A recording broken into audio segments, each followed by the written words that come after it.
Hello students, class 10. Again I am here. Today I am telling you the video second of manufacturing industry. Here I am telling you about the jute textile के बारे में हम पढ़ेंगे. India is the largest producer of raw jutes. India जो है largest producer माना जाता है raw jute का and jute goods का, और जो jute के सामान होते हैं goods stands as second place. Bangladesh के बाद इंडिया का सेकेंड रैंक आता है. After the Bangladesh there are about 70% jute mills in India. India में लगभग 70% जो है 70 जूट मिल्स हैं. Most of these are located in West Bengal, और इनमें से जो ज़्यादा पोर्शन है वेस्ट बंगाल में ज़्यादा लोकलाइज है, mainly along the bank of Hooghly river. और जो जूट इंडस्ट्रीज हैं बांग्लादेश में वो हुगली नदी के किनारे हैं. In a narrow belt 98 kilometre long and 3 किमी वाइड है.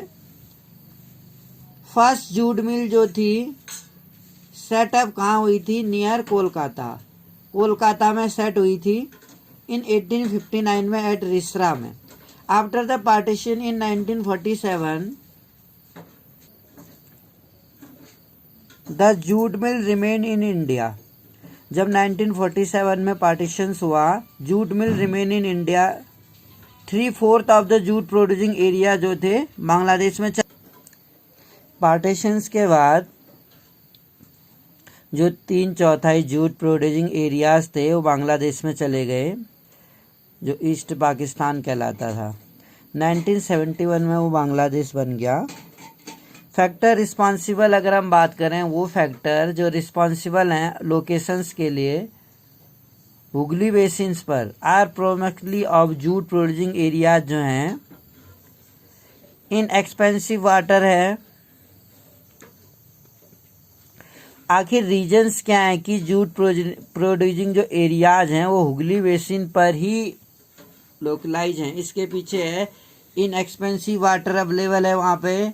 ट्रांसपोर्ट सिस्टम अच्छा है वहाँ पे, supported by good network of railways है, roadways and waterways to facilitate movement of raw material आसानी से मिल जाता है, और रॉ मटेरियल्स मिल जाता है मिल्स को, और एबंडेंट वाटर है रॉ जूट को प्रोसेसिंग करने के लिए. चीफ लेबर अवेलेबल होते हैं वहाँ पे, मार्केट है नियर बाई पे, एंड एडजॉइनिंग स्टेट हाउस. जो चीफ लेबर्स हैं वो आसानी से वेस्ट बंगाल से, बिहार से, उड़ीसा, उत्तर प्रदेश, कोलकाता और लार्ज अर्बन सेंटर से मिल जाते. इसके अलावा जूट मिल्स के लिए जो फाइनेंसिंग है, कैपिटल है, वो बैंकिंग फैसिलिटी भी अवेलेबल है, इंश्योरेंस और पोर्ट फैसिलिटीज हैं, ताकि हम जो जूट के मैन्युफैक्चर्ड गुड्स हैं उसको आसानी से बाहर देशों में हम क्या कर सकें, एक्सपोर्ट कर सकें. जूट इंडस्ट्री को अगर हम देखें, सपोर्ट 2.61 लाख वर्कर्स जो हैं directly, and another 40 lakh small and marginal farmers हैं who are engage in cultivation of jute, जो जूट के कल्टिवेशन में लगे हुए हैं. And mesta many more people are associate, और इसमें बहुत सारे लोग इनडायरेक्टली भी जुड़े हुए हैं इनसे. चैलेंज फेस बाय इंडस्ट्री, ये क्वेश्चन एग्जाम में आ चुका है कि जूट टेक्सटाइल मिल को कौन कौन से चैलेंजेस फेस करने पड़ते हैं. जो चैलेंजेस फेस करने पड़ते हैं जूट इंडस्ट्री को है, बहुत टफ कंपटीशन है इंटरनेशनल मार्केट में, क्योंकि अब जब से नेचुरल जूट की जगह सिंथेटिक सब्स्टिट्यूट आ गए हैं, एंड फ्रॉम अदर कंपटीटर भी हैं जैसे बांग्लादेश हैं. बांग्लादेश में अच्छी तरह की मिले हैं जूट मिल्स. ब्राज़ील से, फिलीपींस, इजिप्ट और थाईलैंड से कंपटीशन करना पड़ता है इंडिया को. हाउएवर द इंटरनल डिमांड, हालांकि जो अंदरूनी डिमांड है देश के अंदर की, has been on the increase, वो बढ़ रही है, क्योंकि due to the government policy, government की पॉलिसी अब चेंज कर दी है. गवर्नमेंट ने जो पॉलिसी बनाई और mandatory use of jute packaging, jute के पैकेट पर हम आसानी से पैकेजिंग फैसिलिटीज़ देने से stimulate demand. National jute policy जो थी 2005 में लागू हुई थी, was formulated with the objective of increasing productivity. इसका जो ऑब्जेक्टिव था इंक्रीजिंग प्रोडक्टिविटी थी एंड इम्प्रूविंग क्वालिटी. क्वालिटी भी इम्प्रूव हो रही थी, इंश्योरिंग गुड प्राइस मिल रहा था जूट फार्मर को, और enhancing the yield per hectare पर ये बढ़ा रही थी। द मेन मार्केट जो थे USA, Canada, Russia, United Arab Emirates Republic, UK and Australia. Growing global concern की बात करें अगर हम, जो वैश्विक चिंता है इन्वायरमेंट के लिए, इन्वायरमेंट फ्रेंडली माना जाता है, बायोडिग्रेडेबल मटेरियल है, once again open the opportunity, और एक बार इसके लिए अवसर खोजने की जरूरत है इन जूट प्रोडक्ट्स के लिए। शुगर इंडस्ट्री अगर हम बात करें, एक बार फिर से हमें एक जूट इंडस्ट्री के लिए एक अपॉर्चुनिटीज देनी चाहिए, जैसे कि इको फ्रेंडली है, बायोडिग्रेडेबल भी है ये। तो प्लास्टिक की जगह हम जूट बैग्स या गनी बैग्स यूज करें तो इन्वायरमेंट फ्रेंडली माना जाएगा। शुगर इंडस्ट्री की अगर हम बात करें, India stand second as a world producer. जो इंडिया है सेकंड स्थान रखता है वर्ल्ड में चीनी के उत्पादन में, but occupy the first place in production. जो प्रोडक्ट अगर हम बात करें गुड़ की और खंड सारी की, इसके प्रोडक्शन में इंडिया फर्स्ट रखता है, लेकिन शुगर के प्रोडक्शन में सेकंड रखता है, और गुड़ के प्रोडक्शन में गुड़ बहुत ज़्यादा बनाते हैं, फर्स्ट स्थान रखता है। अगर हम रॉ मटेरियल की बात करें, raw material use in industries बल्कि, जो रॉ मटेरियल यूज किया जाता है शुगर में वो बहुत ही बल्कि भारी होता है।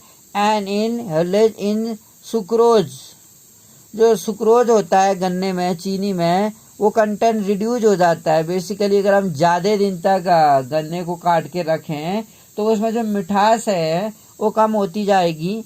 Where should the mills be ideally located, और जिससे जो माइल्स हैं आइडली लोकेटेड है। There are over 460 sugar mills.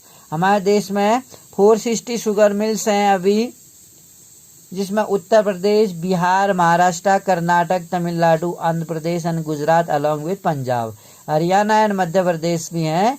60% mills की अगर हम बात करें आर इन उत्तर प्रदेश और बिहार में, लगभग 60% मिल है जो, क्योंकि ये जो शुगर केन है वो सबसे ज़्यादा प्रोडक्शन यूपी में होता है, इसलिए बहुत ज़्यादा मिलें जो हैं उत्तराखंड में भी हैं और उत्तर प्रदेश में भी हैं। इंडस्ट्री सीजनल, ये इंडस्ट्री सीजनल मानी जाती है। It is ideally suited to cooperative sectors के लिए सूटेबल माना गया है। एक्सप्लेन कर सकते हैं हम क्यों, इसके पीछे हम देखेंगे, क्योंकि ये all through out the year तो शुगर मिल में काम होता नहीं है, तो इसलिए कोऑपरेटिव सेक्टर्स में जहाँ सहकारिता जो प्रोड्यूसर है और प्लस जो शुगर मिल है जिनकी, उनकी मदद से कोऑपरेटिव सोसाइटी के द्वारा एक शुगर केन मिल खोलना ज़्यादा फायदेमंद रहता है। रिसेंट ईयर में अगर हम देखें, देयर इज ए टेंडेंसी, एक टेंडेंसी है मिल्स के लिए to shift and concentrate in southern and western state, कि ये बहुत सारी जो चीनी मिलें हैं, शुगर मिलें हैं, वो एक कंसंट्रेट हो चुके हैं साउथर्न और वेस्टर्न स्टेट में, स्पेशली महाराष्ट्र में अगर हम देखें। दिस इज बिकॉज, ऐसा इसलिए हुआ है that can produce here has a high sucrose content. जो केन होती है यहाँ पे, जो केन रहते हैं यहाँ पर, वो केन हम देखते हैं उसमें क्या होता है, ज़्यादा सुक्रोज कंटेंट रहता है। कूलर क्लाइमेट है यहाँ की, and also ensure a longer crushing season है यहाँ के। More ever cooperative are more, और जो यहाँ कोऑपरेटिव है वो और ज़्यादा क्या है, सक्सेसफुल है इन 3 स्टेटों में। मेजर चैलेंजेस जो हमें देखने को मिलती हैं शुगर इंडस्ट्री में, सीजनल है ये नेचर में, जैसा कि मैंने बताया। Old and inefficient method of production है, पुराना और अप्रभावशाली, जो प्रभावित नहीं करता वो मेथड अपनाई जाती है शुगर केन प्रोडक्शन के लिए। ट्रांसपोर्ट डिले हो जाती है, जिसके कारण जो केन होती है फैक्ट्रीज तक डिले पहुंचती है। एंड नीड टू मैक्सिमाइज, और इससे क्या होता है, मैक्सिमाइज नहीं कर रही use of bagasse. Mineral waste industry की अगर हम बात करें, industry that use minerals industry जो है दैट यूज मिनरल्स, जो मिनरल्स यूज करती है एंड मेटल्स को एज ए रॉ मटेरियल्स के रूप में, उसको मिनरल बेस्ड इंडस्ट्रीज बोलते हैं। हम कुछ इंडस्ट्रीज के नाम जानते हैं जो मिनरल बेस्ड इंडस्ट्रीज होती है, जैसे स्टील है, आयरन है, कॉपर है, एल्युमिनियम है। तो ये अगर हम देखें आयरन एंड स्टील इंडस्ट्री की अगर हम बात करते हैं तो आयरन एंड स्टील इंडस्ट्री जो है बेसिक इंडस्ट्री मानी जाती है ऑल द अदर इंडस्ट्रीज के। उसमें हैवी भी होती है, जैसे ऑटोमोबाइल इंडस्ट्रीज होती हैं वो हैवी होती है, मीडियम होती हैं और लाइट हल्की होती हैं। Depend on it for their machinery, machinery पे डिपेंड है। Steel is needed to manufacture a variety of engineering goods, जो स्टील होता है वो कई तरह की इंजीनियरिंग गुड्स बनाने के लिए, मैन्युफैक्चर करने के लिए इसकी आवश्यकता होती है। कंस्ट्रक्शन करने के लिए, मटेरियल डिफेंस के लिए, मेडिकल के लिए, टेलीफोनिक है, साइंटिफिक इक्विपमेंट्स है और बहुत सारे कंज्यूमर गुड्स है। स्टील आज की डेट में हम देखते हैं स्टील काफ़ी यूजफुल हो चुका है मैन की डेली लाइफ में। आज हम हर जगह पर स्टील का यूज़ देखते हैं, चाहे वो इंजीनियरिंग हो या कंस्ट्रक्शन हो या एग्रीकल्चर टूल्स हो, ट्रैक्टर्स हो, हम देखते हैं बहुत जगह पर स्टील का यूज होता है। Production and consumption of steel is often regarded as the index of country's development, जो प्रोडक्शन है और जिसका कंजप्शन है स्टील का ऑफन रिगार्डेड एज करते हैं, इंडेक्स माना जाता है कंट्री के विकास के लिए। एक इम्पॉर्टेंट रोल है इसका। Iron and steel is heavy industry, और आयरन और स्टील है वो एक हैवी इंडस्ट्री मानी जाती है क्योंकि ऑल द रॉ मटेरियल जो है as well as finished goods वो बहुत हैवी होते हैं और बहुत बल्कि होते हैं। इंटेलिंग हैवी ट्रांसपोर्टेशन कॉस्ट रहता है उनका। जितना हैवी प्रोडक्शन, हैवी जो मैंने गुड्स है होगा, बल्कि होगा, उतना ज़्यादा उसका ट्रांसपोर्ट कॉस्ट लगता है, ट्रांसपोर्टेशन कॉस्ट। आयरन ओर है, कुकिंग कोल है और लाइमस्टोन है। आयरन ओर भी चाहिए, कुकिंग कोल भी चाहिए, कुकिंग कोल और लाइमस्टोन चाहिए 4:2:1 में। सम क्वालिटीज अब अगर हम देखते हैं जैसे मैग्नीज है आर ऑल्सो रिक्वायर्ड, मैग्नीज भी चाहिए स्टील को हार्ड करने के लिए। Where should the steel plant be ideally located, steel plant बहुत जगह पर आइडियली लोकेटेड है, होने चाहिए। रिमेंबर करना है कि फिनिश्ड जो प्रोडक्ट हैं also need an efficient transport network चाहिए हमें फॉर दियर डिस्ट्रीब्यूशन के लिए मार्केट में और कंज्यूमरों के लिए। टुडे हम देखते हैं विथ 32.8 मिलियन टन जो स्टील प्रोडक्शन होता है, इंडिया की जो रैंक है 9th है पूरे संसार में। क्रूड ऑयल प्रोड्यूस किया जाता है यहाँ पे। It is the largest producer of sponge iron का लार्जेस्ट प्रोड्यूसर है। In spite of large quantity of production of steel, large quantity का प्रोडक्शन स्टील का प्रोडक्शन करने के बावजूद जो पर कैपिटा कंजप्शन है एनएम जो 32 kg ही देखी जाती है यहाँ पे। अगर हम इसमें process of manufacturing of steel का देखें, सबसे पहले हम ट्रांसपोर्ट कहते हैं रॉ मटेरियल्स का to the plant. Steel plant जग लगा है जहाँ पर, वहाँ पर हम ट्रांसपोर्ट करते हैं रॉ मटेरियल का। उसके बाद जो ब्लास्ट फर्नेस भट्टी होती है, आयरन ओर जिसमें पिघलाया जाता है आयरन ओर को। Limestone is fluxing, limestone use किया जाता है, फ्लक्स किया जाता है उसमें चूना पत्थर material which is added. Slag is remove, उसमें से स्लैग हटाया जाता है। कोक इज बर्न, और कोक को जलाया जाता है ताकि ओर में क्या आए, हीट आए। उसके बाद पिग आयरन होता है। मोल्टन मटेरियल जो होता है पोर इनटू मोल्ड कॉल पिग, जो मोल्टन मटेरियल है यानी पिघला हुआ उसको पोर किया जाता है यानी उड़ेला जाता है इनटू मोल्ड कॉल, जो उड़ेला जाता है उसको मोल्टन मटेरियल को, उसको पिग्स बोलते हैं, तभी इसको पिग आयरन भी बोलते हैं। उसके बाद स्टील मेकिंग की प्रोसीजर होती है। Pig iron is further purified bye melting, जो पिग आयरन है उसके आगे प्योरीफाई किया जाता है, इसे क्या करके, मेल्टिंग करके और ऑक्सीडाइजिंग करके इसमें से इम्प्योरिटीज़ निकाली जाती हैं।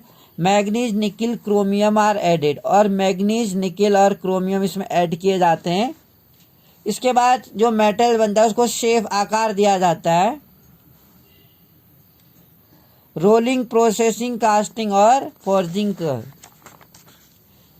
इन द सेम वे अगर हम देखते हैं total finish steel production India में हम देख रहे हैं 4-5 में 32.6, जो 1950 में 1.04 था, 4-5 आते आते 32.60 हो गया। अगर हम स्टडी करें कि why is the per capita consumption of steel, जो पर कैपिटा कंजप्शन है स्टील का इंडिया में वो अभी भी बहुत लो है, इसके पीछे रीज़न क्या है? प्रेजेंटली हम देखते हैं कि देयर आर 10 प्राइमरली इंटीग्रेटेड, जो 10 प्राइमरली इंटीग्रेटेड एकीकृत और मैनी मिनी स्टील प्लांट है भारत में। हम इसको देख सकते हैं एफएनडी को और मार्क कर सकते हैं मैप में कि कौन कौन से हमारे पास मिनी स्टील प्लांट्स हैं। मिनी स्टील प्लांट जो होते हैं आर स्मॉलर, वो छोटे होते हैं, हैव इलेक्ट्रिक फर्नेस, उन पर बिजली की भट्टी होती है, स्टील क्रैफ्ट यूज करते हैं और sponge iron. They have rerollers होते हैं that use steel ingots as well, आसानी से स्टील को इंगोट्स करते हैं। और दे प्रोड्यूस माइल्ड वल, वो क्या प्रोड्यूस करते हैं? माइल्ड हल्का एलॉय स्टील, और गिवन स्पेसिफिकेशन देते हैं उसका। अगर हम देखें एक इंटीग्रेटेड स्टील प्लांट्स को देखें, in largely handless everything is one complex माना जाता है। इसका एकीकृत अगर हम देखें, एकीकरण देखें स्टील प्लांट का, इज लार्ज, वो बहुत बड़ा है। Handles everything is in one complex, from putting together raw material to steel making, rolling और शेपिंग करने का एक पूरी जो प्रोसीजर चलती है एक ही स्टील प्लांट के अंदर चलती है, रोलिंग करने की, उसको आकार देने की प्रक्रिया। Most of the public sector जो है, पब्लिक सेक्टर मतलब जो गवर्नमेंट के द्वारा अंडरटेकन है, मार्केट जो है बहुत सारे public sector steel authority of India limited के द्वारा चलते हैं। SAIL while TISCO Tata iron and steel company mark is produce by itself is the name of Tata steel के नाम से जाना जाता है। इस तरह से एक सेल है 74 का और एक टिस्को है। इन द 1950s में अगर हम देखें, चाइना और India produce almost the same quantity of steel. China और इंडिया ने सेम क्वांटिटी मात्रा में स्टील का प्रोडक्शन किया। टुडे हम देखते हैं कि China is the largest producer, जो चाइना है वो लार्जेस्ट प्रोड्यूसर माना जाता है स्टील का। China is also the world largest consumer, producer तो है ही है चाइना, इसके साथ साथ कंज्यूमर भी है संसार में सबसे ज़्यादा स्टील का। इन 2004 में ये बताता है India was the largest exporter of steel, India एक लार्जेस्ट प्रोड्यूसर था स्टील का, विच अकाउंटेड फॉर 2.25% इसने ग्लोबल स्टील ट्रेड में व्यापार किया था। अब अगर हम छोटा नागपुर देखें, जो भारत का रूर भी कहलाता है, जहाँ बहुत सारी मिनरल्स अवेलेबल है प्लेटो रीजन्स में, मैक्सिमम कंसंट्रेशन जो आयरन का स्टील इंडस्ट्री का है, it is largely because of relative advantage जो हम देखते हैं this region has for the development. इसी क्षेत्र में क्या है, बहुत सारे जो विकास की अपॉर्चुनिटीज देखने को मिलती हैं एंड इंडस्ट्री का विकास भी है यहीं पर। This include low cost of iron, इसमें हम देखते हैं लो कॉस्ट ऑफ आयरन भी हमें नज़र आती है। High grade raw materials and प्रोमेक्सली चीफ लेबर अवेलेबल है वहाँ पर, और वास्ट ग्रोथ है वहाँ पर। पोटेंशियल हम देखते हैं होम मार्केट की जो घरेलू बाजार है हमारे देश का, उसकी जो पोटेंशियल है वो काफ़ी, यहाँ कंज्यूमर बहुत अवेलेबल है। तो इंडिया जो important iron and steel producing country है संसार में, we are not able to perform, हम क्या है, we are not able to perform our full potential largely due to, हम अपनी पोटेंशियल है वो पूरी यूज करने में अनेबल है। इसके पीछे रीज़न है कि हाई कॉस्ट है इसकी, unlimited availability of cooking,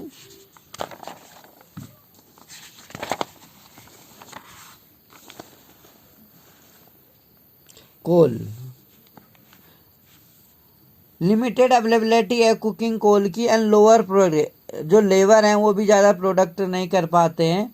irregular supply of energy है, पावर ज़्यादा रेगुलर हमें नहीं मिल पाती है, और इसके अलावा पुअर इंफ्रास्ट्रक्चर है हमारे पास। इंफ्रास्ट्रक्चर हमारे पास वैसी मशीन्स नहीं है, बड़ी बड़ी मशीन, ट्रेंड वर्कर्स नहीं है, पावर सप्लाई रेगुलर नहीं मिल पाती है हमको। We also import good quality steel from other country, हम अदर कंट्री से अच्छी क्वालिटी का स्टील भी इंपोर्ट करते हैं। हाउएवर फिर भी इसके बावजूद भी जो ओवरऑल प्रोडक्शन होता है स्टील का इज सफिशिएंट टू मीट, ठीक है, हमारी जो डोमेस्टिक डिमांड है घरेलू यानी हमारे इंडिया का जो मार्केट है उसकी डिमांड को पूरा करने के लिए हमारे पास क्या है, सफिशिएंट हम प्रोडक्शंस कर पाते हैं। लिबरलाइजेशन जो है और फॉरेन डायरेक्ट इन्वेस्टमेंट, एफडीआई है गिवन बूस्ट, हमारी इंडस्ट्री को एक बूस्ट प्रोवाइड करता है। जो ग्लोबलाइजेशन है, विश्वीकरण और प्राइवेटाइजेशन है और लिबरलाइजेशन है, जिसमें हम जो इंपोर्ट करते हैं बाहर से मिनरल्स को उसमें कम से कम हमें टैक्स पड़े, इसी को उदारीकरण जिसे बोला जाता है, लिबरलाइजेशन की पॉलिसी अपनाई है गवर्नमेंट ने, जिससे कि कोई भी अगर हम फॉरेन गुड्स मंगा रहे तो उसमें जो इन्वेस्टर्स हैं उसको कम से कम टैक्स पड़े। Within the efforts of private entrepreneur हम देखते हैं there is a need to allocate resource for research, ये आवश्यकता है कि जो रिसोर्सेस हैं उसको एलोकेट किया जाए, प्रदान किया जाए, research and development to produce steel more competitively. जितना आज हम बहुत कंपटीशंस देखते हैं वर्ल्ड मार्केट में, उससे compete करने लग जाए हमारे यहाँ का जो स्टील प्लांट्स है, यहाँ लेबर अवेलेबल हो, पावर सप्लाई अवेलेबल हो और वाटर अवेलेबल हो, इंफ्रास्ट्रक्चर अच्छा हो, टेक्नोलॉजी प्रोवाइड की जाए।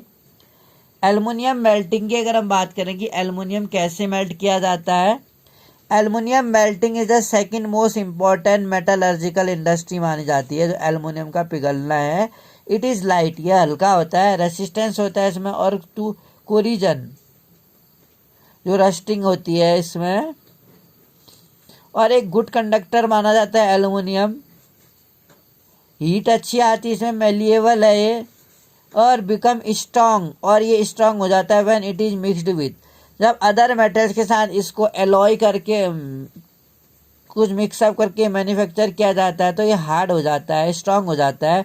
It is use to manufacturing, या एयरक्राफ्ट बनाने में, कारण यह है कि हवा से हल्का होता है, इसलिए एयरक्राफ्ट के जो बॉडी होती है वो एल्युमिनियम की बनाई जाती है।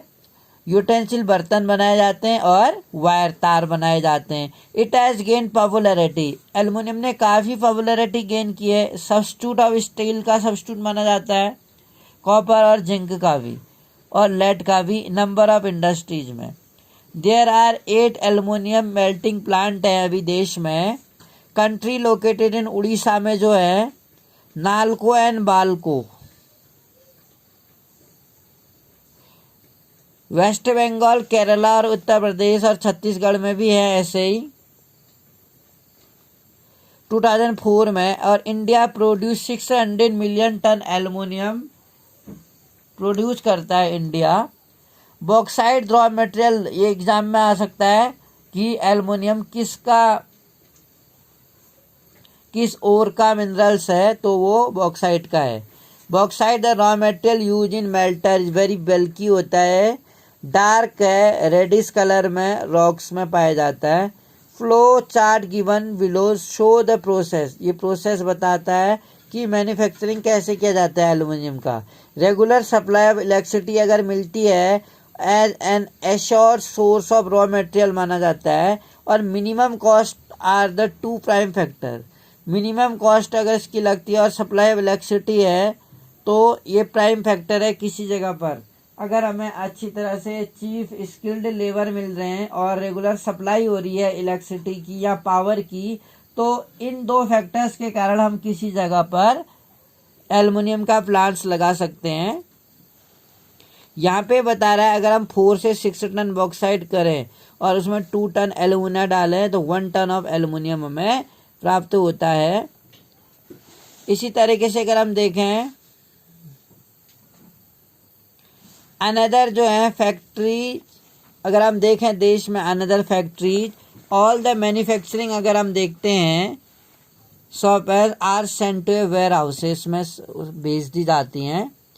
विच raw material is likely to be most expensive, और जिसके कारण जो कोर रॉ मटेरियल्स है बहुत सारी एक्सपेंसिव होती हैं ट्रांसपोर्ट में, क्यों होती हैं कह रहा है। A question answer later we will do.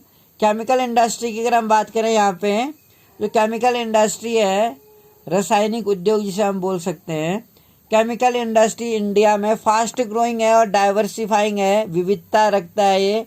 It contribute, जो योगदान देता है, अप्रॉक्सीमेटली 3% योगदान देता है देश के उत्पादन पर, ग्रॉस डोमेस्टिक प्रोडक्ट पर, जो एक देश के अंदर जितना प्रोडक्शन होता है गुड्स और सर्विसेज का, दैट कॉल एज जीडीपी। वो घटती बढ़ती रहती है, इस टाइम पे तो बहुत घट गई है क्योंकि लाखों लोग बेरोजगार हो चुके हैं, प्रोडक्शंस हो नहीं रहा है, लोगों के पास परचेसिंग पावर नहीं है क्योंकि लोगों के पास पैसे नहीं है, जो लेबर्स हैं या जो वेंडर्स हैं, शॉपकीपर्स हैं, उनके पास पैसे नहीं है। तो इस वजह से जो जीडीपी है देश की वो बहुत ही ज़्यादा नीचे माइनस में पहुंच चुकी है एट द प्रेजेंट, इस बीमारी के टाइम पर। एशिया एंड ओकोपाई, जो एशिया है largest in Asia, occupy 12th place रखता है संसार में, आ सकता है केमिकल इंडस्ट्री के बारे में। You should keep in your mind that the India's rank is 12th in the world in the field of chemical industries में। Is comprise both large and small scale manufacturing unit. Rapid growth जो है has been recorded in both inorganic and organic sectors के लिए rapid growth मानी जाती है। Inorganic chemicals की अगर हम बात करें, इंक्लूड सल्फ्यूरिक एसिड आता है इसमें, यूज मैन्युफैक्चरर्स फर्टिलाइजर्स को मैन्युफैक्चर करने के लिए यूज किया जाता है सल्फ्यूरिक एसिड का। सिंथेटिक फाइबर बनाए जाते हैं, प्लास्टिक्स बनाए जाते हैं, एडिसिटिव पेंट्स बनाए जाते हैं और डाइज स्टफ। नाइट्रिक एसिड जो है एल्केली जैसे सोडा एस है, उसको गिलास बनाने में या साबुन, डिटर्जेंट, पेपर बनाने में, कास्टिक सोडा बनाने में यूज किया जाता है। दीज इंडस्ट्री आर, ये जो इंडस्ट्रीज हैं आज हम देखते हैं तेजी से क्या हो रही है, स्प्रेड बढ़ती जा रही है भारत में। Why do you think it's so, ऐसा क्यों हो रहा है, क्यों ये इंडस्ट्रियां बढ़।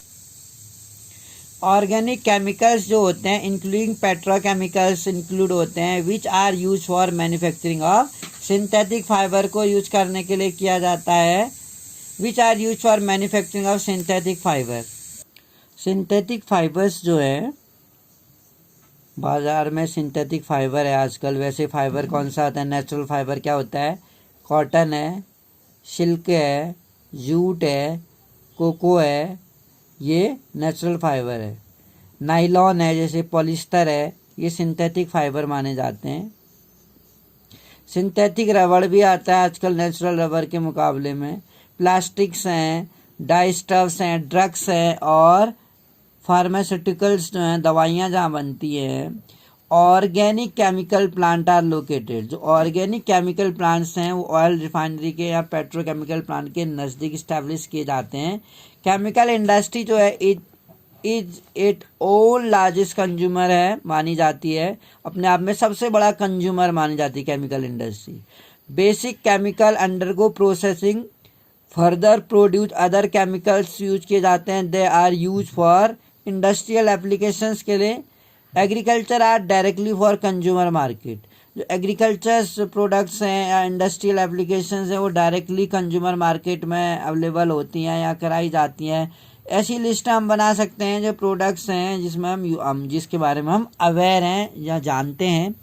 फर्टिलाइजर इंडस्ट्री की अगर हम बात करें, fertiliser industry centred around the production of nitrogenous fertiliser, जो नाइट्रोजन युक्त खाद होती है उसके अराउंड हम फर्टिलाइजर इंडस्ट्री को सेंट्रलाइज करते हैं। मेनली यूरिया, अगर हम कहें नाइट्रोजन वाली खाद होती है यूरिया। फास्फोरिक फर्टिलाइजर है, फॉस्फेटिक फर्टिलाइजर और अमोनियम फास्फेट है जो डीएपी जिसे बोलेंगे हम।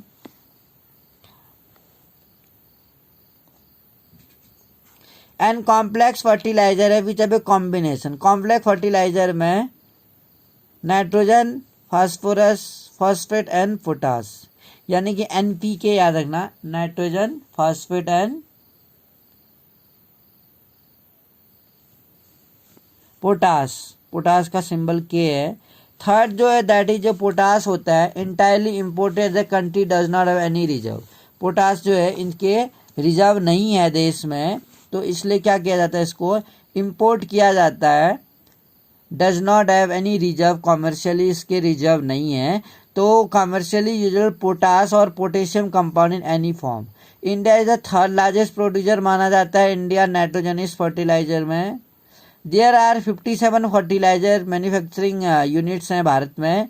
Nitrogenous and complex nitrogenous fertiliser जो 29 है इसमें फॉर यूरिया के लिए है and 9 for producing ammonium sulphate के लिए as A by product and 68 other small unit producer जो है सिंगल सुपर फॉस्फेट है। At present there are 10 public sectors. Present में हम देख रहे हैं 10 पब्लिक सेक्टर्स हैं जो अंडरटेकिंग है and 1 is in cooperative sectors में आता है जो हजीरा गुजरात में है, जो अंदर फर्टिलाइजर कॉर्पोरेशन ऑफ इंडिया में हम देखते हैं अंदर काम करता है। आफ्टर द ग्रीन रिवॉल्यूशन के बाद 1966 के बाद इंडस्ट्री ने क्या एक्सपेंड किया, अदर पार्ट्स में भी उसने अपनी ब्रांचेज खोली। Gujarat, Tamil Nadu, Uttar Pradesh, Punjab, Kerala contribute towards half the fertiliser. इसने क्या किया, जो हाफ फर्टिलाइजर प्रोडक्शन था साउथ के जो स्टेट थे तमिलनाडु जो है केरला, उन स्टेटों ने देश में लगभग आधे से ज़्यादा फर्टिलाइजर प्रोडक्शन करना स्टार्ट किया। अदर सिग्निफिकेंट जो मुख्य प्रोड्यूसर है इसके फर्टिलाइजर इंडस्ट्री के and that are Andhra Pradesh, Orissa, Rajasthan, Bihar, Maharashtra, Assam, West Bengal में भी होता है, गोवा, दिल्ली तो कैपिटल ऑफ इंडिया है, यहाँ पे बहुत सारे रिसर्च सेंटर भी हैं, मध्य प्रदेश और कर्नाटक। आइए अब बात करते हैं सीमेंट इंडस्ट्री की। हम जानते हैं कि मैन्युफैक्चरिंग में जब कभी हम कंस्ट्रक्शन करते हैं cement is essential well. Construction करने के लिए जो सीमेंट है वो बहुत ज़रूरी है। जैसे कि हम बिल्डिंग्स बनाते हैं, बिल्डिंग हाउस, फैक्ट्रीज बनाते हैं, ब्रिजेस, पुल वगैरह बनाते हैं, रोड बनाते हैं, हम देखते हैं रोड वगैरह सीमेंट की रोडें बनती हैं कई जगह पे, एयरपोर्ट्स हैं, डैम है एंड अदर कॉमर्शियल इस्टेब्लिशमेंट जो है। दिस इंडस्ट्री रिक्वायर बल्कि और हैवी रॉ मटेरियल चाहिए, जैसे कि लाइमस्टोन है, सिलिका है, एल्युमिना है और जिप्सम है। जिप्सम मिलाया जाता है सीमेंट को, जो जमने की दर है वो कम कर देता है, नहीं तो सीमेंट एकदम से जम जाएगा। कोल है और इलेक्ट्रिक पावर बहुत ज़रूरी चाहिए और रेल ट्रांसपोर्टेशन में, तब कि मैन्युफैक्चरिंग करके आसानी से उसको नियर बाई मार्केट में पहुंचाया जा सके। इंडस्ट्री में अगर हम देखते हैं has strategically located plant Gujarat में है, unsuitable access to market in gulf of countries. Gulf के देशों में इसकी जो डिमांड है वो बहुत ज़्यादा देखने को मिलती है। हम देखते हैं कई सारे अदर गल्फ के कंट्रीज में ये पहुंचाया जाता है। 332 मिनी सीमेंट प्लांट्स हैं भारत में। India produce variety of cement, जो इंडिया है कई तरह की सीमेंट प्रोड्यूस करता है, मैन्युफैक्चर करता है, जिसमें जिप्सम मिलाया जाता है और लाइमस्टोन चूना पत्थर भी मिलाया जाता है, आपको पता होना चाहिए। इम्प्रूवमेंट अगर हम देखें in the quality as found that produce in readily available market. East Asia जो है, ईस्ट एशियन कंट्री जो हैं और अफ्रीका और साउथ एशिया के पार्ट में लार्ज डिमांड है सीमेंट की आज की डेट में। This industry is doing well. Production के क्षेत्र में प्रोडक्शन तो कर ही रही है ज़्यादा, सप्लाई तो कर ही रही है, डिमांड भी इसकी काफ़ी है, एक्सपोर्ट भी कर रही है। Efforts are being made, efforts प्रयास किए जा रहे हैं, being made to generate adequate पर्याप्त मात्रा में, जिससे डोमेस्टिक घरेलू जो डिमांड है, क्योंकि इंडिया में हम देख रहे हैं कि कंस्ट्रक्शन बहुत ज़्यादा बहुत जगहों पर होता है, तो कंस्ट्रक्शन होने के कारण जो सीमेंट की डिमांड है वो बहुत ज़्यादा है। तो जो डोमेस्टिक डिमांड है भारत की अपनी ही जो घरेलू बाजार है, अपनी मार्केट की डिमांड को पूरा करना इसका एम है। एंड सप्लाई इन ऑर्डर, जो सप्लाई ऑर्डर की जो सप्लाई है उसको पूरा करना, सस्टेन दी, जैसे कि जो इंडस्ट्रियाँ हैं उनका अस्तित्व बना रहे, उनका सस्टेन रहे वो। अगला हम अगर ऑटोमोबाइल इंडस्ट्री की बात करें, ऑटोमोबाइल जो है provide vehicle for quick transport, वो व्हीकल यानी कि व्हीकल प्रोवाइड करता है क्विक ट्रांसपोर्ट के लिए, गुड्स सर्विसेज और पैसेंजर्स के लिए ऑटोमोबाइल का होना ज़रूरी है, जिसमें ट्रक्स आती हैं, बसें आती हैं, कार आती हैं, मोटरसाइकिल आती हैं, स्कूटर, सभी 3 व्हीलर 2 व्हीलर मल्टी यूटिलिटी जो है vehicle are manufacture in India. तो जो हम देखते हैं कि बहुत ज़्यादा मल्टी यूटिलिटी उपयोगिता है व्हीकल की, वो मैन्युफैक्चर किए जाते हैं यहाँ भारत में वेरियस सेंटर्स में। आफ्टर द लिबरलाइजेशन, उदारीकरण के बाद, क्योंकि उदारीकरण आने के बाद यहाँ हमने क्या कर दिया था, जो इम्पोर्ट पे टैक्स पड़ता था उसको कम कर दिया था, ख़त्म ही कर दिया था लगभग। Coming in of new and contemporary models की अगर हम बात करें, stimulated the demand for vehicle. आज की डेट में हम देख रहे हैं जो गाड़ियों की डिमांड है मार्केट में, which lead to the healthy growth of industry, जिसके कारण क्या हुई, एक हेल्थी ग्रोथ हुई है हमारी इंडस्ट्री की, इंक्लूडिंग पैसेंजर्स कार। जो पैसेंजर कार हैं, जैसे आपने देखा होगा जो बोलेरो होती है या अदर टैक्सीज होती हैं, जो हम पैसेंजर कार बोलते हैं। थ्री व्हीलर जो है टैक्सीज हैं, उनकी जो डिमांड है बहुत ज़्यादा बढ़ गई है। दिस इंडस्ट्री एज एक्सपीरियंस एक क्वांटम जंप, बहुत तेज़ी से जंप लगाया है पिछले 15 सालों में। फॉरेन डायरेक्ट इन्वेस्टमेंट की अगर हम बात करें, ब्रॉड ए न्यू टेक्नोलॉजी आई है आज की डेट में, हम देखते हैं and alliance the industry with global development, और जो इंडस्ट्री का एक ग्लोबल डेवलपमेंट हुआ है। एट प्रेजेंट हम देखते हैं there are 15 manufacturing of passenger car, जो मैन्युफैक्चरिंग ऑफ पैसेंजर कार के मैन्युफैक्चर सेंटर हैं, और मल्टी यूटिलिटी व्हीकल की 9 ऑफ कॉमन व्हीकल हैं, जिसमें 14 of 2 and 3 wheelers. Industry located जो है ऑटोमोबाइल्स की वो है दिल्ली में, गुड़गांव में, मुंबई, पुणे, चेन्नई, कोलकाता, लखनऊ, इंदौर, हैदराबाद, जमशेदपुर और बेंगलोर में। इंफॉर्मेशन टेक्नोलॉजी अगर हम देखें, आईटी सेक्टर जो है, और इलेक्ट्रॉनिक इंडस्ट्रीज की बात करें, इलेक्ट्रॉनिक इंडस्ट्री जो है कवर वाइड रेंज, बहुत बड़ा क्षेत्र कवर करता है प्रोडक्शन में, from transistor set to television, transistor से लेकर टेलीविज़न तक। टेलीफोन्स हम देखते हैं, सेलुलर टेलीकॉम्स हैं आज की डेट में, पेजर्स हैं, टेलीफोन एक्सचेंज है, रडार्स हैं, computer and many other equipments required by the telecommunication industry. Telecommunication industry के द्वारा जिनकी आज की डेट में बहुत ज़्यादा उसमें डिमांड है। बेंगलोर जो है emerge as a electronic capital, भारत की एक इलेक्ट्रॉनिक कैपिटल माना जाता है बेंगलोर। अदर इम्पोर्टेंट सेंटर जो है इलेक्ट्रॉनिक गुड्स के वो है मुंबई, दिल्ली, हैदराबाद, पुणे, चेन्नई, कोलकाता, लखनऊ और कोयम्बटूर, तमिलनाडु में कोयम्बटूर। 18 सॉफ्टवेयर टेक्नोलॉजीज पार्क हैं हमारे देश में। Stamp provide single window services provide करते हैं। High data communication facility software है और एक्सपर्ट्स हैं हमारे पास। हाई डाटा कम्युनिकेशन फैसिलिटी के सॉफ्टवेयर एक्सपर्ट्स, मेजर जो कम्युनिकेशन फैसिलिटी होती है उसके जो सॉफ्टवेयर बनाते हैं उसके एक्सपर्ट्स। मेजर इम्पैक्ट अगर हम देखें इंडस्ट्री का हैज मीन एम्प्लॉयमेंट जनरेशन, ये क्या करता है, एम्प्लॉयमेंट जनरेट करता है इतने लोगों को। अप टू 31 मार्च 2005 तक हम देखें the IT industry employed, IT industry ने लगभग 1 मिलियन पर्सन को जॉब प्रोवाइड किया था, एम्प्लॉयड थे इतने लोग। This number is expected to increase 8 force in next, और 8 गुना बढ़ने के आसार हैं 3 से 4 सालों में। It is encouraging to know that 30% of people employed in the sector are women, 30% जो पीपल इसमें एम्प्लॉयड हैं वो वुमेन्स हैं।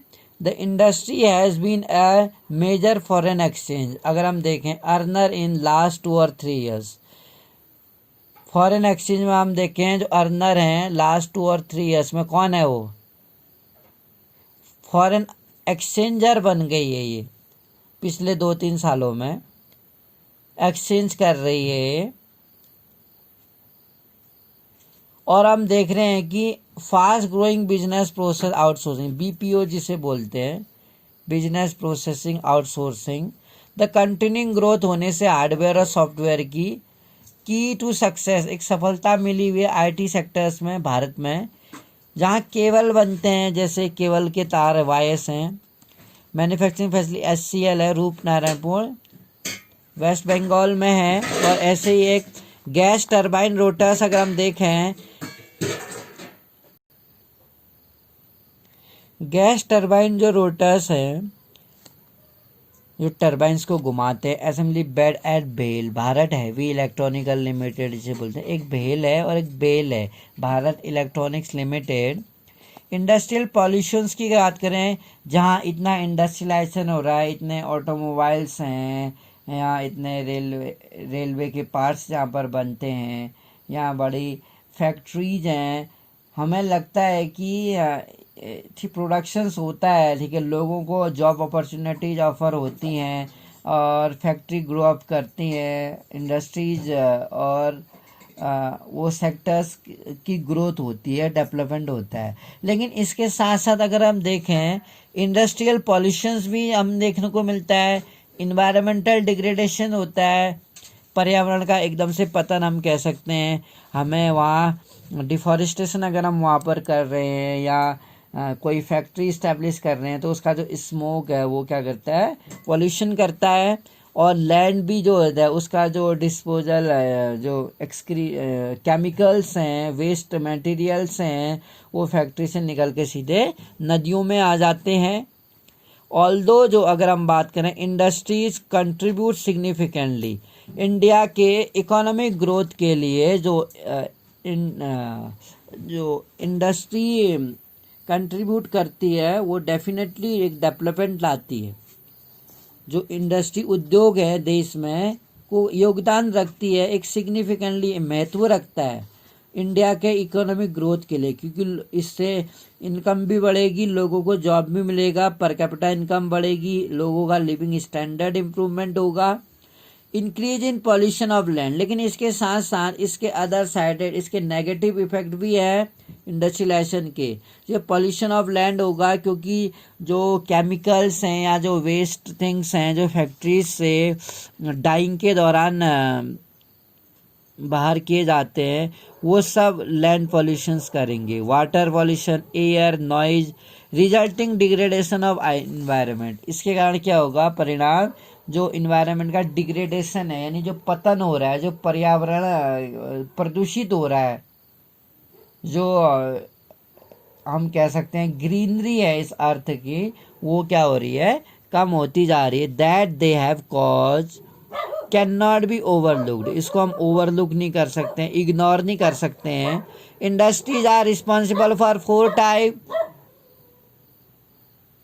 ओवरलुक नहीं किया जा सकता, इग्नोर नहीं कर सकते। इंडस्ट्रीज आर रिस्पॉन्सिबल, जो इंडस्ट्रीज हैं बेसिकली 4 टाइप ऑफ पॉल्यूशन के लिए जिम्मेदार हैं। पॉल्यूशन से स्टडी करने से पहले मैं आपको बताना चाहूँगा कि मैप वर्क एग्जाम में 1 मार्क्स का एक क्वेश्चन यहाँ से पुट ऑफ किया जाता है, जिसमें हमें सॉफ्टवेयर टेक्नोलॉजी पार्क को दर्शाना होता है। वो कोई भी सॉफ्टवेयर टेक्नोलॉजी पार्क मेंशन करने को बोल सकता है, आपको उन जगह का नाम पता होना चाहिए। जैसे मान लो नोएडा पूछ लिया उसने, इस बार नोएडा पूछा था 2020 में, तो नोएडा वी नो की यूपी में पड़ता है, यानी यूपी और दिल्ली के बॉर्डर में पड़ता है नोएडा। तो नोएडा वी नो दैट्स यहाँ पे है सॉफ्टवेयर टेक्नोलॉजी पार्क।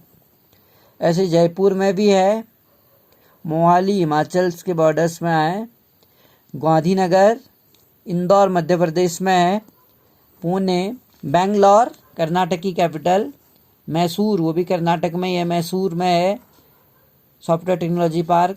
तिरुवनंतपुरम पूछता है कई बार, वो है केरल में, केरल की कैपिटल है। अगर आपको कैपिटल्स पता है तो आप आसानी से लोकेट कर सकते हैं कैपिटल से। इन कई बार कैपिटल के अलावा कुछ नाम भी हैं सॉफ्टवेयर टेक्नोलॉजी पार्क में। भुवनेश्वर है, ये भी उड़ीसा की कैपिटल है, यहाँ भी सॉफ्टवेयर टेक्नोलॉजी पार्क है। कोलकाता में है। विशाखापट्टनम, विशाखापट्टनम तो क्या है, पोर्ट भी है, जो सबसे गहरा पोर्ट माना जाता है इंडिया का, विशाखापट्टनम आंध्र प्रदेश में। इस तरीके से हमने सॉफ्टवेयर टेक्नोलॉजी पार्क देखे। गुवाहाटी आसाम में है, गुवाहाटी में एक पार्क है, देखिए यहाँ पर सॉफ्टवेयर टेक्नोलॉजी पार्क एक ही है, नॉर्थ ईस्ट स्टेट में एक ही नज़र आ रहा है। श्रीनगर में है, जयपुर में राजस्थान की कैपिटल, गांधीनगर गुजरात की, मुंबई और पुणे 2 जगह है यहाँ पर सॉफ्टवेयर पार्क। इस तरीके से अगर हम देखें, इफ़ वी से पॉल्यूशंस की स्टडी करें तो हम देखेंगे air, water, land, noise, noise pollution. तो पॉल्यूटिंग इंडस्ट्री थर्मल भी हो सकती है, जो कोल से हम एनर्जी रिलीज करते हैं, और पावर प्लांट्स हैं, थर्मल पावर प्लांट्स हैं। इंडस्ट्री के द्वारा भी हो सकता है पॉल्यूशन, फैक्ट्रीज के द्वारा, अर्बनाइजेशंस के द्वारा। एयर पॉल्यूशन हम देखेंगे सबसे पहले। First of all we will study the pollution that is air pollution is caused by the presence of high proportion of undesirable gases. कई सारे हार्मफुल गैसेस हैं, कार्बन मोनोऑक्साइड है, सल्फर डाइऑक्साइड है, carbon dioxides है, nitrous oxide है, methane है, बहुत सारी गैसें जो हैं, सल्फर डाइऑक्साइड है जैसे एसिड रेन के लिए जिम्मेदार होती है, और कार्बन मोनोऑक्साइड है जो सबसे जहरीली गैस है। एयरबोर्न पार्टिकल्स जो होते हैं, particulate materials contain both solid और लिक्विड पार्टिकल्स होते हैं, जैसे कि डस्ट है, स्प्रे, मिस्ट और स्मोक। स्मोक हम जानते हैं इमिटेड बाय केमिकल और पेपर फैक्ट्रीज के द्वारा निकलता है धुआं।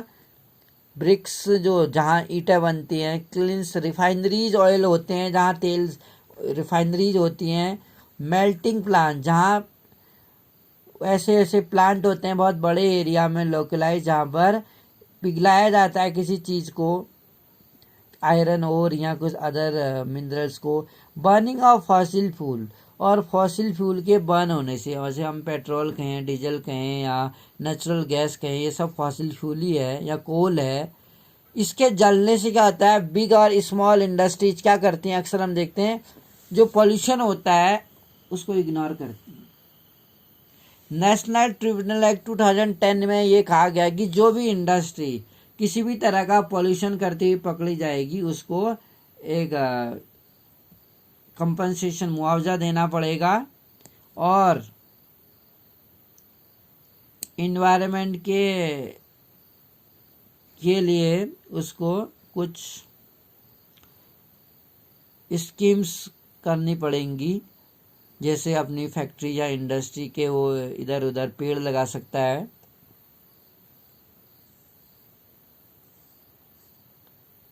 तो बड़ी बड़ी इंडस्ट्रियाँ और फैक्ट्री क्या करते हैं, इग्नोर करती है पॉल्यूशन को। In a big and small factory ignore pollution norms.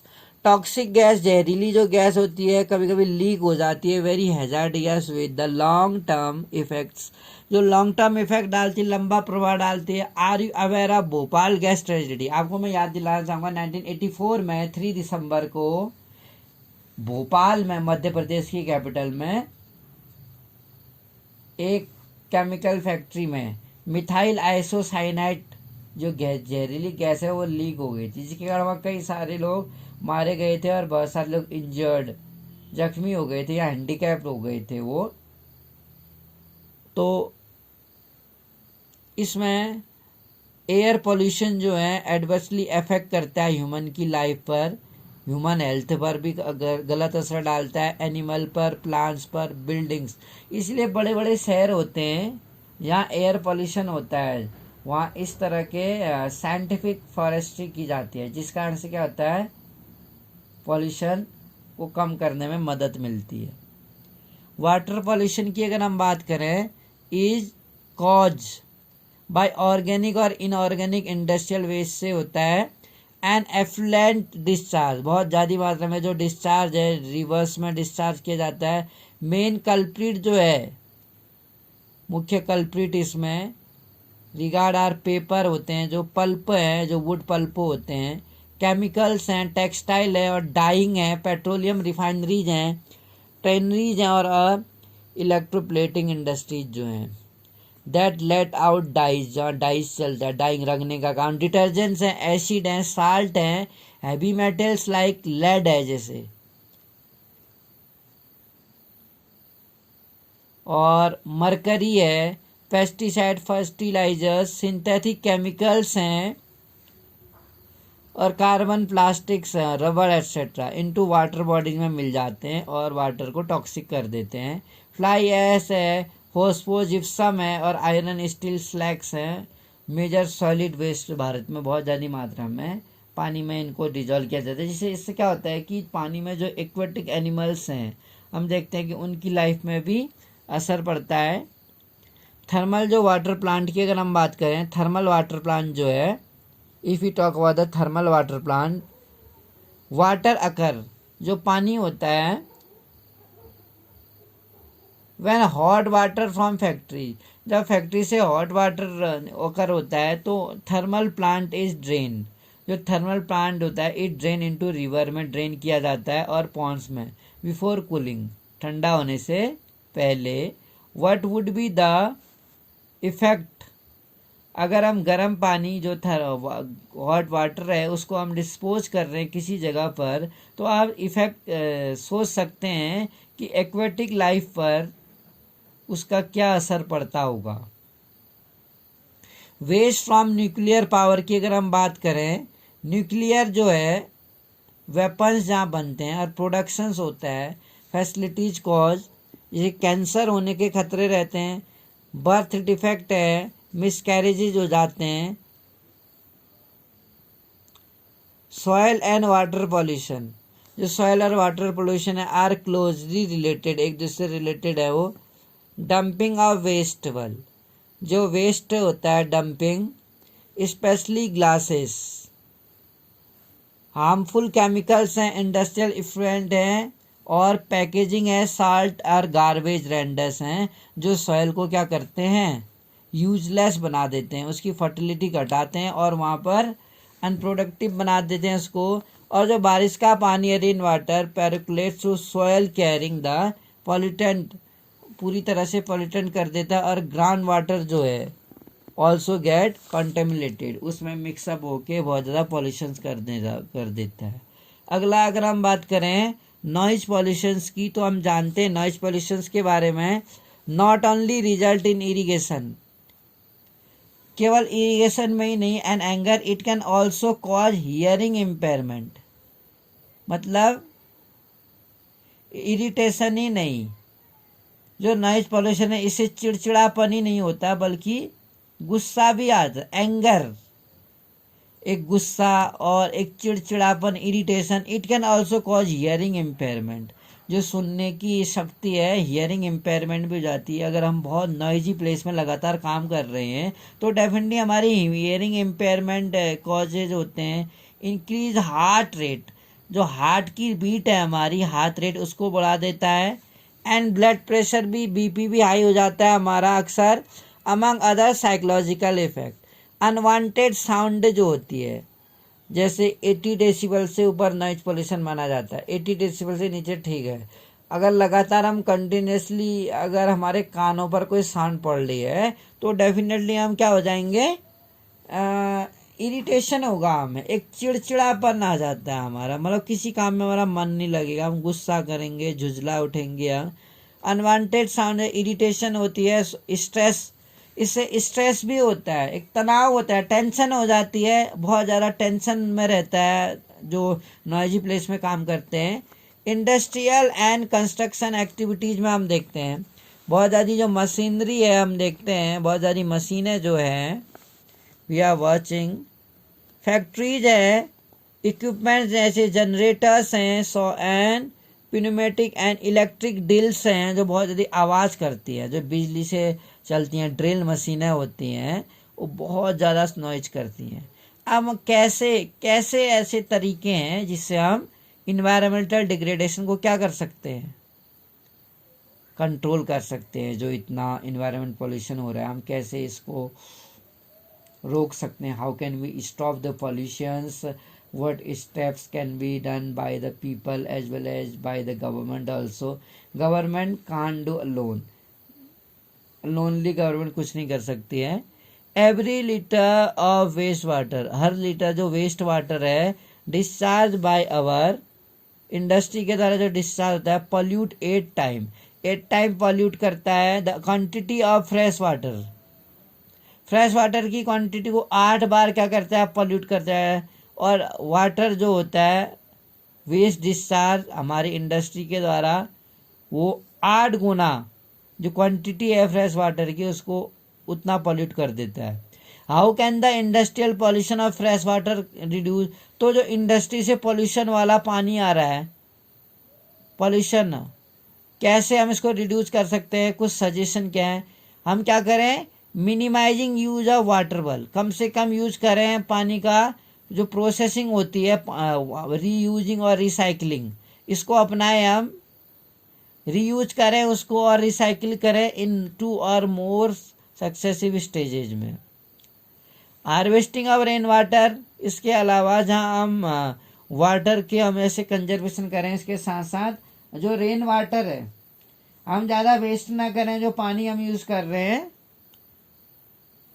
Pollution क्योंकि ज़्यादा हो रहा है, इसके साथ साथ जो रेन वाटर है हम उसको बचा के रखें। इससे क्या होगा, वाटर की रिक्वायरमेंट पूरी होगी। जो डिपेंडेंसी है हमारी केवल उस पर, वो कम हो जाएगी। जैसे एग्रीकल्चर के लिए हम टैप वाटर या ट्यूबवेल्स का इस्तेमाल करते हैं, लेकिन अगर हम रेन वाटर को कंजर्व करके रखें तो हमारी काफ़ी डिमांड्स पूरी हो सकती हैं।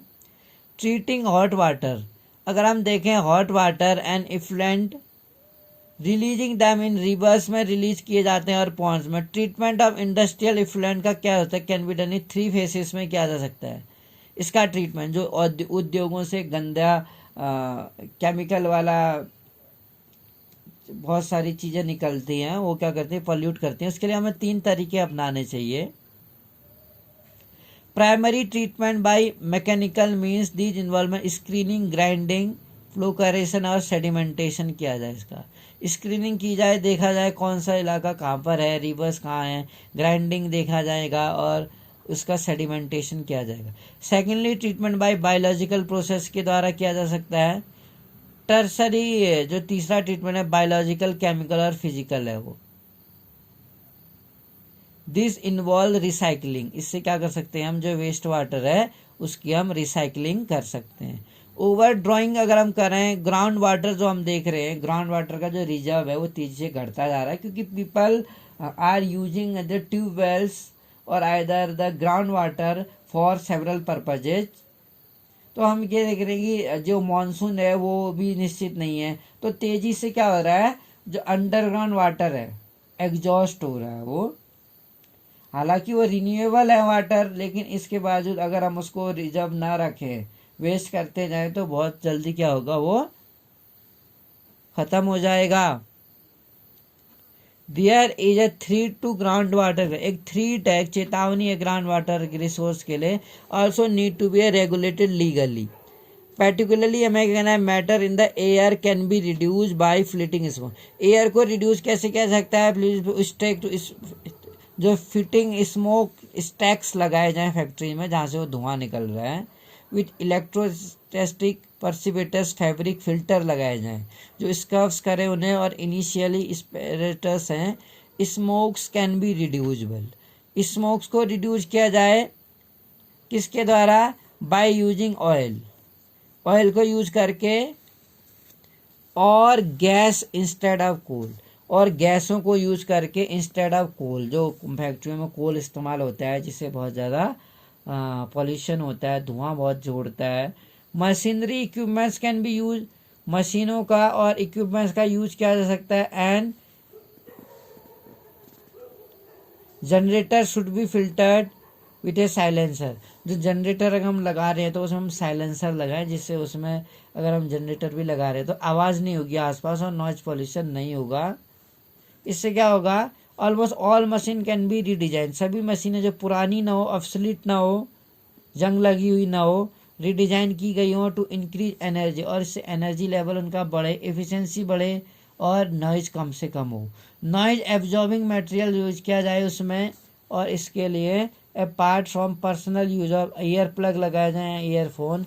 द चैलेंजेज अगर हम देखें सस्टेनेबल डेवलपमेंट की, तो हम ये पाते हैं कि ये रिक्वायर्स इंटीग्रेशन ऑफ, अगर हमें इकोनॉमिक डेवलपमेंट चाहिए किसी भी क्षेत्र में, if we require economic development in any area, then we should utilise these resources without wasting it, without overusing it, without harming the environment, बिना हम environment को harm करें, बिना अपनी needs को कम करें, without harming the environment, without reducing our personal needs, our future generation may also utilize. It means if we should switch off the lights, fan and other electronics machines when they are not in use. जब वो use में नहीं है तब हमें लगता है कि हमें उसे क्लोज कर देना चाहिए, नहीं यूज में लाना चाहिए.